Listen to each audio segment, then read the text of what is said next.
4 puffs, 4 samosa, 4 biscuit packet parcel பண்ணுங்க. இந்தாம்மா 150 ரூபா.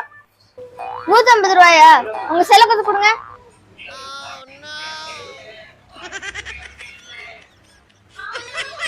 நாங்க பே பண்ணிட்டேன். இது நல்லா இருக்கே அக்கா. ஒரு 10 பப்ஸ், ஒரு 10 சமோசா, ஒரு 10 பிஸ்கெட் பாக்கெட் பார்சல் பண்ணுங்க. 500 ரூபா ஆச்சுமா. உங்க செல்ல கொஞ்சம் கொடுங்க.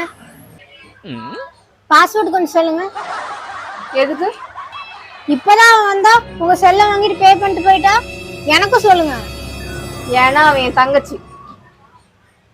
நீ காசு கொடு.